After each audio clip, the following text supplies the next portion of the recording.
Hey y'all, it's Maritime in America again, a podcast where we're charting America's offshore stories. It's the only podcast that highlights mariners' perspectives on issues facing the offshore community and the greater U.S. maritime community. I'm your host, Aaron Smith of the Offshore Marine Service Association. Each Friday, I'll bring you the Offshore Briefing, a quick rundown of the week's notable developments, updates, and news you need to know in the offshore space.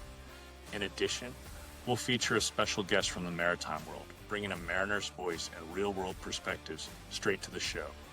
Joining me are my co-hosts, Ashley and Angelle, where we'll strengthen the maritime American mariner's voice by diving into the people, policies, and powerful currents shaping the U.S. maritime community. Whether you're on deck or at your desk, we're glad you're here. Welcome back to Maritime in America. Today we're picking up where we left off with Dan Hubble. Our conversation had too much ground to cover for just one episode, so this is part 2. If you haven't listened to part 1 yet, be sure to go back and check that out first. It sets the stage for everything we're diving into today. Let's get back to it. I started my exam process in October of 2024.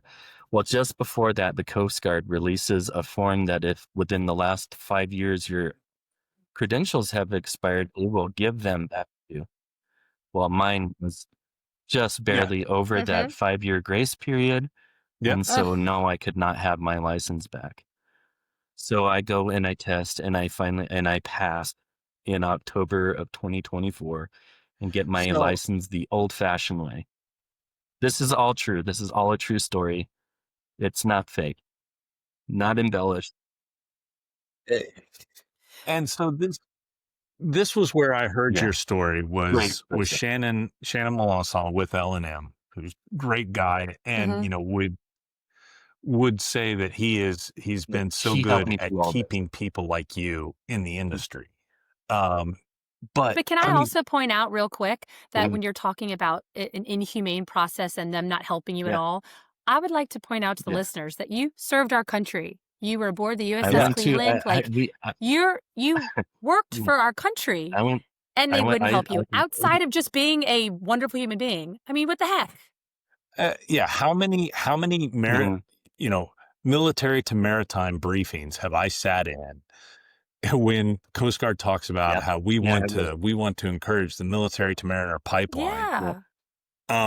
Well, let's put our money where our mouth is here, fellas. Correct. So I didn't want to let that go without pointing out that thank you. Just as an awesome human being, and that one little incident should have let it go all by itself, like the one accident. As a U.S. Marine, but on top of it, Operation Iraqi Freedom. You were. I mean, anyway.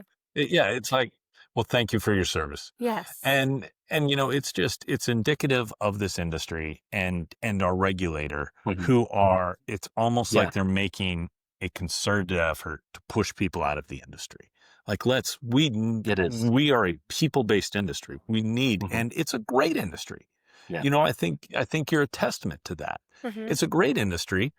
It's great for people. It's great, as we've had other guests talk about the mentorship and the life lessons, the becoming a good person is so good in our industry. And Absolutely. It's a lucrative career, and it's a national security necessary career. But then we're just we agree with all those points, but we're going to make it as difficult as possible. Well, I really believe that like I said, it is in government's nature to grow, but they've reached a point where they've kind of run out of people to tell what to do. They've managed themselves right out of a career, out of being necessary. There's few of us left. You can make a very good case that the Coast Guard shouldn't be doing these functions. You know, think about it. We don't have the Air Force doesn't certificate commercial airline pilots. Why do we have a national security and armed service regulating a civilian industry? That really, let's just start about the absurdity of that statement right there. I agree. You know, probably they should not be in this business either. And then, look, if you look at other states, I don't know about Colorado. It's been, unfortunately, too long since I've lived there. But, here in Louisiana, I don't have to go to a DMV anymore. I can go to a title office and get my license. Ashley, I know what you're going to say. Don't. He has not gotten his official license, even though I got all the paperwork together. It's clipped in our office, and he refuses to go get it. So he can only fly with the passport. Yes, exactly. Yes. So, right. I can go to a title. Why don't we have that for a merchant mariner license, where outsource this, what is not an inherently governmental function. Mm-hmm. I agree that government should do inherently governmental functions. Handing out of licenses is not an inherently governmental function. Why don't we give this to someone who would then have a fiduciary interest in making the process not stupid? And that seems like a way that would make sense. The Coast Guard is rigid, and they function like a military branch. I guess they are, unless it's time of war, I think they're Homeland Security. So they're not truly military, but they are functioning like military. They are rigid. Yes. They are sometimes act like robots, government robots. No, this line in this book says no, but this line in this book says yes. So we're going to go with the no. That is how they function. Yeah, right. So. We have contradictory rules, but we get to decide which rule we're going to pay attention to. They're the first one on when there is, even when there is rigidity in the law or rigidity in the regs on what they have to do. They are also the first to say, well, yeah, we know what the regs say, but that's really hard to do. So we're not going to do that. So we're going to go another way. And then they issue a policy letter giving themselves the authority to. So let's issue some policy letters about, hey, we're bringing intelligence back to licensing. Because, again, you're someone in the industry who's made a concerted effort to stay, who has worked hard to stay in this industry. We just seem to throw roadblock after roadblock at you. That doesn't make any sense. Tell us and tell the listeners, because I would be interested, why have you worked so hard to stay in this industry? I took losing that license personal, and I'm not going to, allow that to happen to myself. And so, that's, and absolutely not going to allow that to happen to me. And then, I do love this. I like what I do. There's purpose in what I do. It's challenging. Even the weather's challenging. Just to get through winter, you're like, by the end of winter, you're really second guessing, continuing to do this because you're beat up. I mean, but it's a challenge, and you overcome it. And same with the licenses, you overcome them. There is a lot opportunity for growth. I mean, I love the ocean. That you hear the old tales about the sirens and stuff like that. But while I was doing that real estate appraisal, I felt like a caged bird. I was absolutely miserable. And so I was so happy to be back. Even when I was on the deck of one of those Schwest boats when I first hopped back on, and I did feel really free. I felt good just to be on the water and looking into the blue. I really love staring into that blue water. It is a great experience, and I don't get to do it enough when I get to go offshore on one of our vessels. Definitely don't get to do it enough, but it's calling. It's intriguing.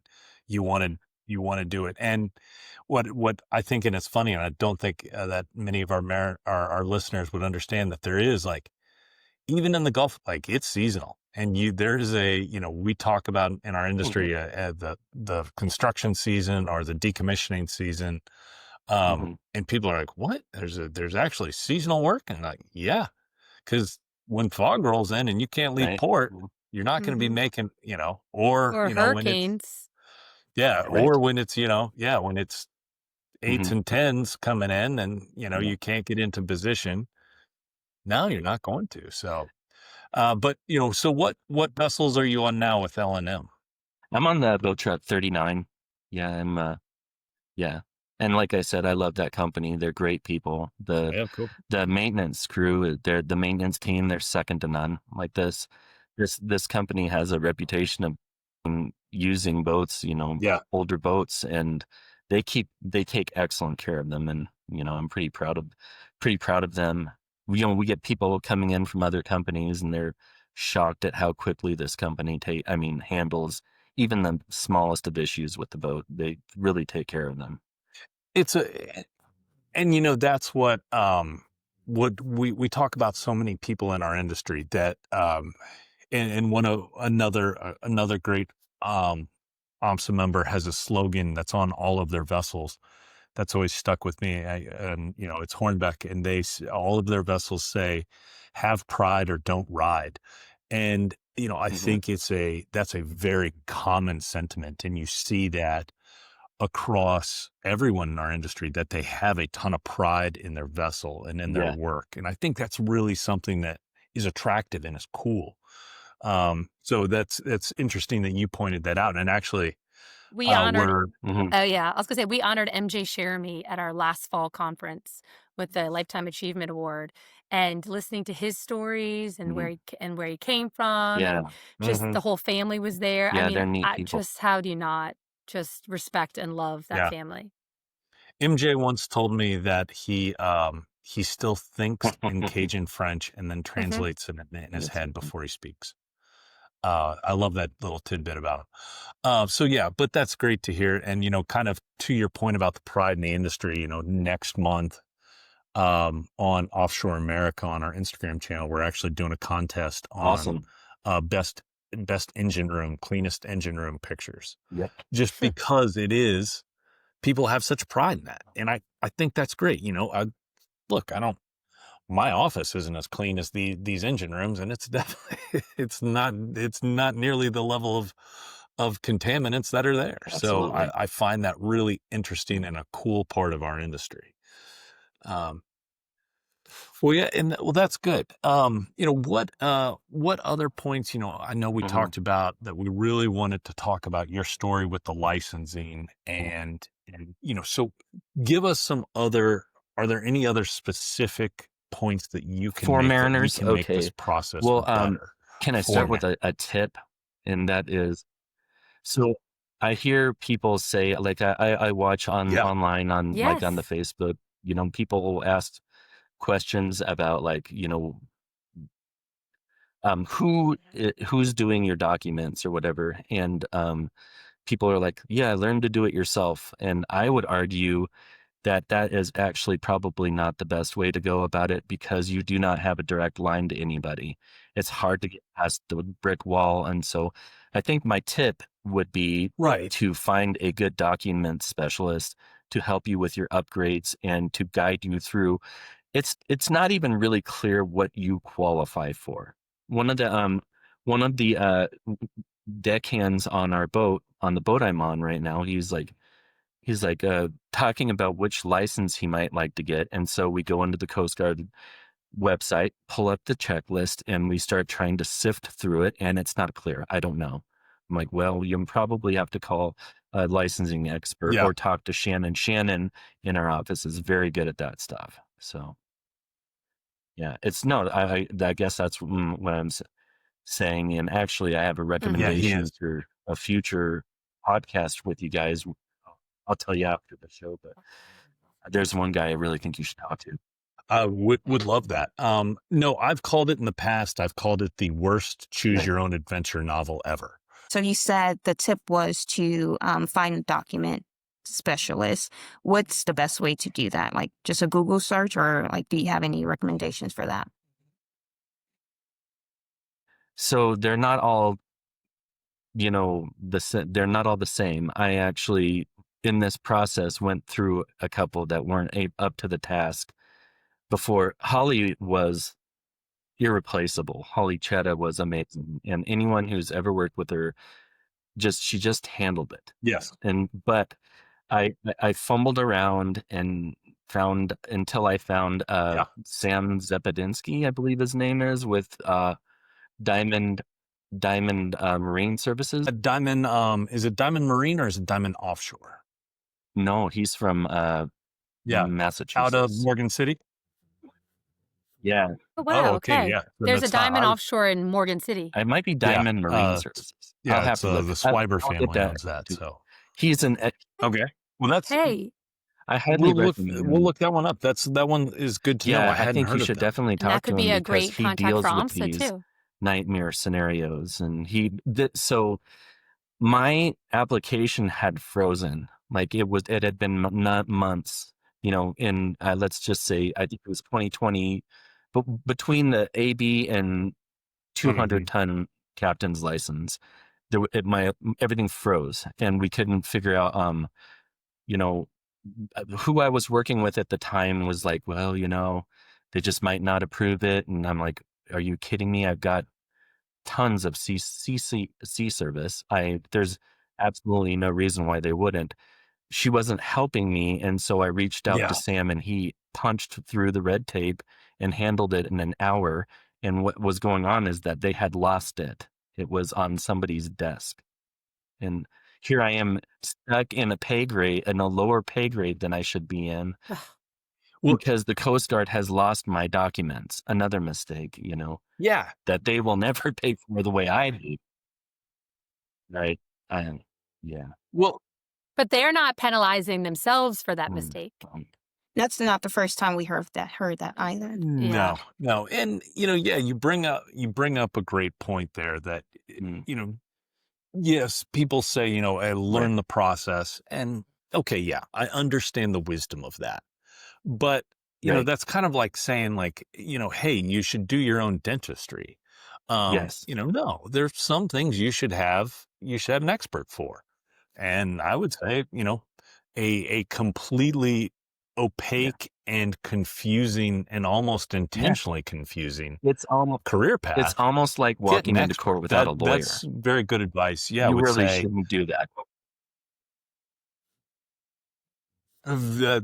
I yeah, wouldn't your suggest example's walking probably into better court than with. mine. So good job. Yeah. And it's Cut that Diamond short. Marine Services. While I looked them up just to see. Okay, good. That's good. And then, I would also plug Nate Gilman with with NMCs NMCs. is great too. A new one. It's the kind of next generation of they've made it all online and kind of gamified it. I don't know how to say that, but have employed the principles of gamification to it to make it more intuitive. So a plug for Nate Gilman, who's doing some great work with MMCs. So, but yeah, totally like that advice that you have. What else? To help What the industry, other or points? what was the question again? I'm sorry. Oh, get started. Well, to help a Yeah. mariner get in. Okay, No, so that's fine if to you help a want to mariner get get in. started as an Yeah. OS in this field, which you do in the offshore, in any if you want to work as a deckhand, you want to get started, pack your bags, be ready to go, walk into the office in person. Don't have any face tattoos or lip rings, nose rings. Make a decent appearance. Put your best foot forward. Come in and tell them you're ready to work. Get on the boat and do what you said you're going to do, and you'll do great. But the ticket is That's mean- great advice, and I think we need to highlight that point too, and we haven't.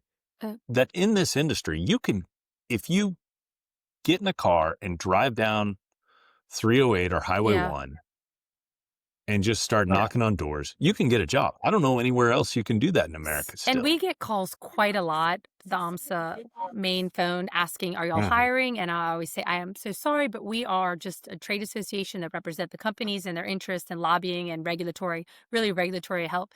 And so they're like, well, do you know where I can start? And I always say, have you driven down through to Galliano, and have you looked at signs? Because everyone's hiring. And I say, just go into one of the companies. Yes, they're that's hiring. it. Yeah, show up in There's a lot person. of billboards on your Put your way. best foot forward. Be packed and tell them you're ready to work, and just look them in the eye. There you go.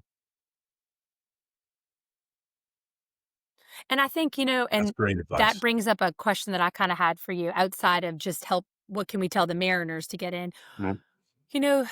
everyone's looking to hire, right? And everyone struggles keeping people.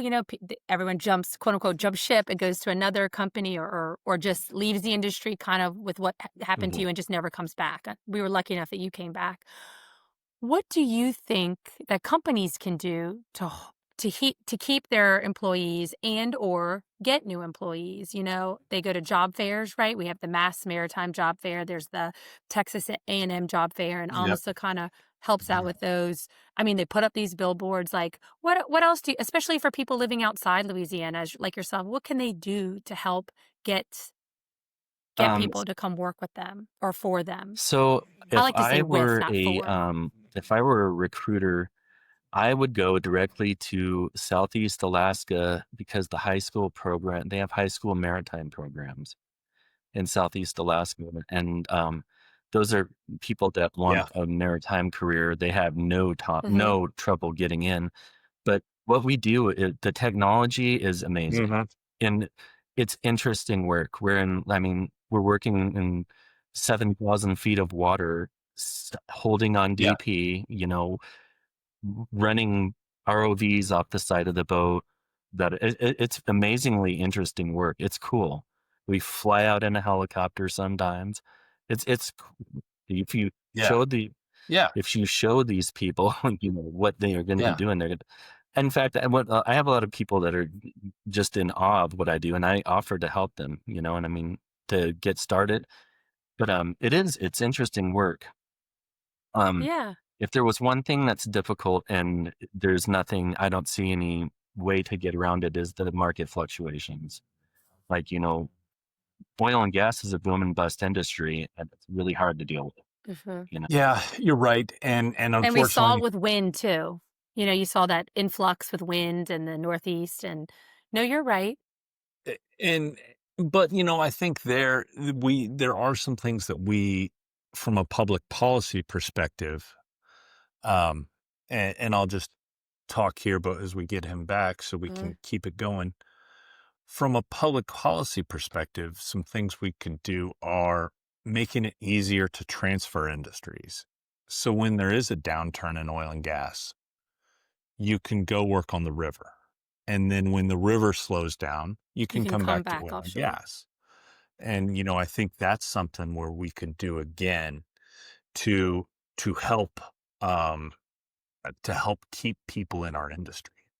And I think it's interesting that he turned to real estate, a form of real estate in the downturn, when the real estate industry is equally as cyclical and touch and go. So they can jump in and out and keep their licenses, because you have to have a license to do most of that stuff, if not all of it. Ta-da! Why can't we? Yeah, that's a good point. I'm sorry, can I get that on record again? If I were to ask one thing, I really feel like somebody needs to take a look at the Coast Guard's examination processes. I feel like that somebody needs to, they've redone a number of the, chart plotting questions for the exams, and they're not penciling. They're not working out. You can actually go, one of the instructors has a YouTube on channel working these new problems, and they're not penciling out. They don't make sense. You can't get a correct answer for them. Oh no. And the failure rates have shown it. They had to pull back one of the tests because it had like a 70% failure rate or something like that. Yeah, that's just untenable. Yeah. That's another great recommendation. And that's one of those small things, but it's a small thing that keeps people. And, one of the things that I was saying, because Ashley made the good point of, you've gone into real estate during downturns, but, real estate allows you to, keep your license during a downtime. Yeah. So, why don't we have easier processes there for continuity so that people like you we can keep people like you during a downturn. And my suggestion, and let me know if you agree with this, is we also need to make it easier so that you can use your license for other things. So, if there is a downturn, you can go to the river easier, or can go to some other industry, but we've made it all balkanized to where you can't switch these. And, then you could move more easily within the maritime industry and stay in maritime. So I wish we could see that as well. So, but, Dan, we've taken so much of your time today, and you've been so generous and had so many great recommendations and great stories. And thank you for inviting all of us to come see you in Fort Collins. Yeah, definitely let me know if you come into town. Since we have no place to stay anymore, that Aaron's parents don't live there. I know they moved. Yeah, Yeah. they moved, and it's been so long since I've been up there. Was in Denver over the summer and just really wanted to get up, but couldn't make it, So yeah, I love it. It's a great town. Angelle, it's where the town square of our hometown is what Disneyland or what Disney World is based on. Main Street is based on my hometown. So, Oh, cool. Yeah. It is. It's cute. Yeah. Dan, and where'd it's you go to where high Fat school? Tire Beer is from. Loveland High. Yeah. Loveland High. Oh. We played Loveland High and football. Is Loveland High the high school that had the Campbell's soup can in front of it? No, that's Fort Collins High School. Oh, Those are okay. the rich kids. Right. Yeah. No, Loveland is where the Bloom family is from. The CU Buffs / skier family. Okay. Yeah. I know them. Yeah. Oh, Loveland is the ski area, right? Isn't that Loveland? No, different Loveland. Oh, okay. Yeah. See, No, I'm a Loveland New Orleans is, girl. Loveland is the town you go through to go up to Estes Park. Gotcha. Yep. I know Estes Park. Yes. Well, Dan, thank you so much. I'm sorry, I stepped on what. Do you have any other final recommendations for our audience here? Yeah. No, just I would just suggest some oversight over the Coast Guard exams. So for sure. Well, and from your background, you know how this works. We definitely have lots of contacts on the Hill. And so, I'm going to make sure that when we publish this episode, we send them to those about because they're always calling us, asking us for, hey, what proposals do you have for make this easier? I think we've discussed some great ones here today that are actionable items they can take to improve this process. And so thank you for providing real is most important. Real items, not just hypothetical, just real actionable. Great point. And I think that's something that we should really thank you for providing is, I can write a white paper or, provide talking points or something stupid on these ideas. Okay, cool. Maybe that's persuasive. Maybe I'm a good writer, but you sitting here and looking in a camera and saying, here's what's happened to me. That's so much more powerful. And despite all that, here's what happened. And I still came back. Yeah. I'll take some accountability. You should definitely comb over your license when you get it. There's for errors, and that's a bad one to miss. Basically, I got my license and put it in a gun safe and went in the direction of real estate until I realized that it was gone. Yeah, but you're getting a document from the government. If there's. Trust but verify. Right. There you go. There's a good quote.